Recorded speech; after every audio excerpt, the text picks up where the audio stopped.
تو ویدیو قبلی من از ریشه کلمه ترکمن، موقعیت جغرافیایی ترکمن صحرا، درباره شهر گنبد کاووس، کشاورزی منطقه و بخشی از سنت‌های مردم ترکمن گفتم. تو این ویدیو و ویدیوهای بعدی هم به مردم ترکمن، سنت‌ها و شهر گنبد خواهیم پرداخت. قبل از اینکه ویدیو رو شروع کنم باید یادآوری کنم که لایک و سابسکرایب یادتون نره.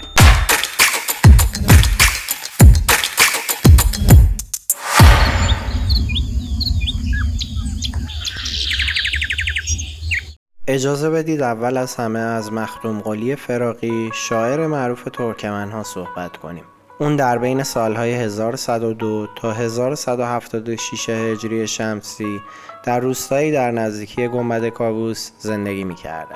عمده شعرهاش در باب سیاسی و اجتماعی بوده. از مخدوم قلی به عنوان فردوسی ترکمن‌ها یاد میشه و مردم ترکمن احترام زیادی برای اون قائل هستن. مخدوم قلی شعری در باب نادرشاه افشار داره که بعدها از اون به عنوان پیشگویی مخدوم قلی یاد میشه. اون در مورد حمله نادرشاه به ترکمن‌ها با وجود کمک‌های قبلی ترکمن‌ها به اون در اوایل حکومتش شعری گفته و اون رو محکوم به مرگ و به عواقب کشتارهاش آگاه کرده. امروز شاهی فردا گدایی، از ایل و زمان جدایی، خیلی گناهکاری ای فتا، عاقبت روزی کشته و فدایی. مدتی بعد نادرشاه توسط یکی از اقوامش ترور میشه. در طول مدتی که گنبد کاووس بودم روایت‌های زیادی از مخدوم قلی، نحوه زندگیش و حتی علت مرگش شنیدم که نمیدونم کدوم حقیقت داره، اما به عنوان یک روایتگر من میتونم زمان حاضر رو به شما بگم. در روز 27 و 28 اردیبهشت مراسمی برای نکوداشت و یادآوری این شاعر برگزار میشه که برای حضور در اون مراسم باید به شمال شرقی استان گلستان در نزدیکی مراو تپه برید. برای رسیدن به آرامگاه مخدوم قلی از گنبد باید حدود 2 ساعتی رانندگی کنید. در مسیر مناظری از دشت‌های خشک و بیابون‌ها دیدن می‌کنید و خب باید بگم که در مسیر جز روستاهایی با امکاناتی بسیار ضعیف چیزی وجود نداره.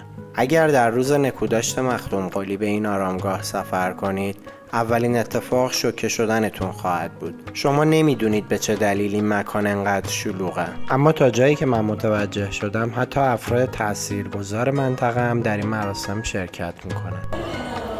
خب مراسمی که میبینید 291مین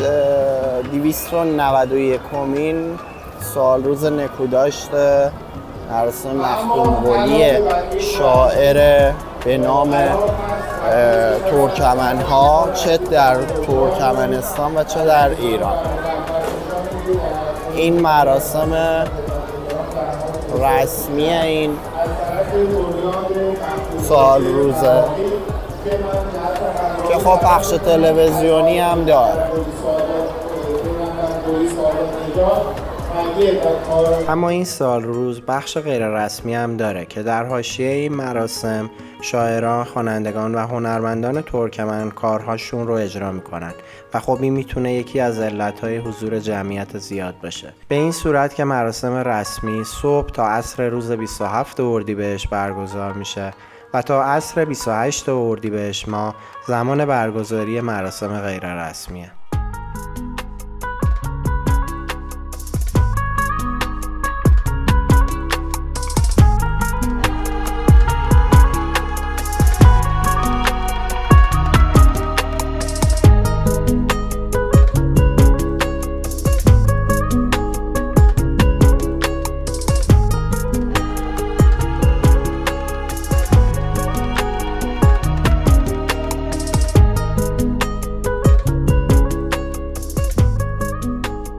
خب با یه خانوم آشنا شدیم که قرار رسم و رسومای خانومای ترکمن، چه ترکمن‌های داخل ترکمنستان و چه ترکمن‌های داخل ایران رو بهمون توضیح بدن. سلام، خودتون معرفی کنم. سلام، آیتک آقرکاکلی هستم، بخش داشتی برون. با هم اومدیم که مراسم رسم و رسومای ترکمنی رو واسهتون توضیح بدم. اول از همه من تا جایی که میدونم خانوم‌های متأهل و مجرد یه فرقی داره. بله، خانوم‌های مجرد همین جوری که من هستن و خانوم‌های متأهل یه کلاهی دارن که رو سرشون میذارن. مثلا در مورد بچه‌های کوچیک، دخترها، تو بخش دخترها مثلا از کوچیکی چه رسم و رسومی برای دخترها دارن؟ بچه که نوزاد میشه تو ماه اول یا 40مین روزش کسی حق نداره یا نمیتونه بره آرایشگاه موهاشو بزنه. بابا بزرگش یا پدر بزرگش میاد با یه تیغ اون موهای بچه رو میزنه و از اون به بعدش به اون میگن که یه موی به اسم ما ترکمانا میگیم چیله ساچ میگیم. بعد اونو بزنه هم موهاش بلندتر میشه هم رشدش بیشتر میشه. به خاطر هم یه چیز دیگه ای هم هست، مثل اینکه بچه وقتی به دنیا میاد تو آب نمک میذارن. آره توی آب نمک میذارن که بدنش عادت کنه، یا یه چیز سفید کف کف میکنه دیگه بچه. اونا 2-3 روزی میذارن توی آب نمک که راحت برداشته شه اونا، بعد میتونن ببرن.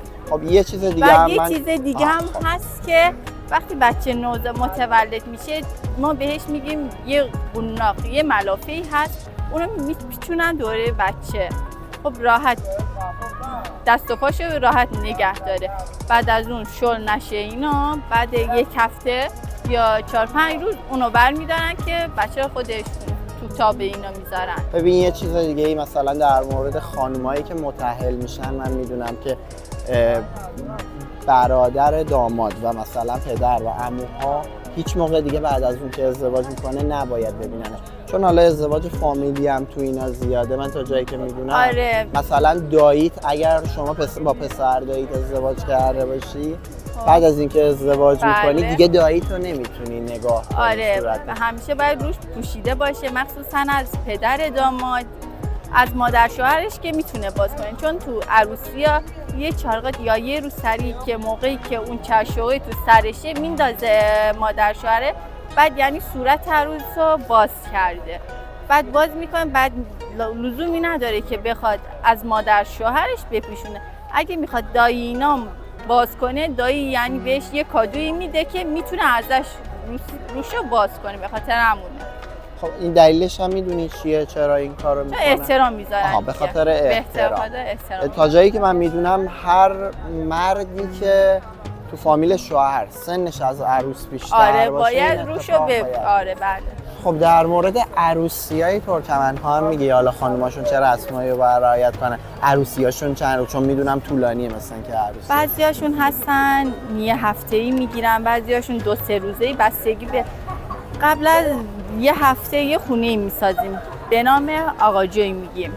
یه خونه میسازیم. همون خونه‌های معروفشون؟ بله همون خونه‌های معروفمون هستن.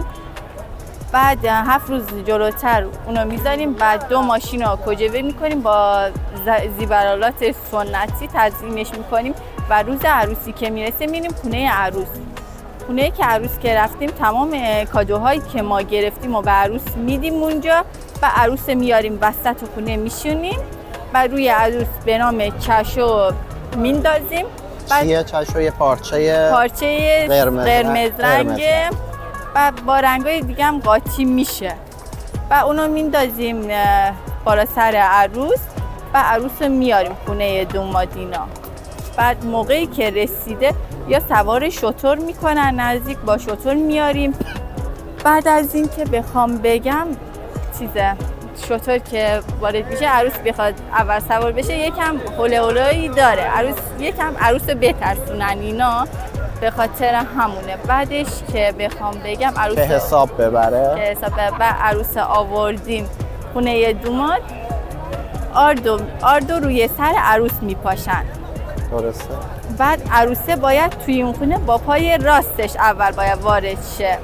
وارد که میشه یه ملاف دوشکی میندازن زیر عروس، بعد خواهر دوماد یا خواهرزاده دوماد روی اون ملافه میشینه روی دوشکه و عروس باید یه شاباشی باید بهش بده که اون بلند شه. یعنی میگه بیشتر خواهر کوچیکه داماد اون کار انجام میشه، میگه که من جامو به این عروسه نمیدم، اونا بعد یه شاباشی میدن که جاشو به عروسه بده اینا. آها متوجه شدم. خب تو روزهای بعدی چیه؟ بعدش هم مراسم خود عروسی و بعد از 3-4 روزش که با یالق اینا هستن. یالق چیه؟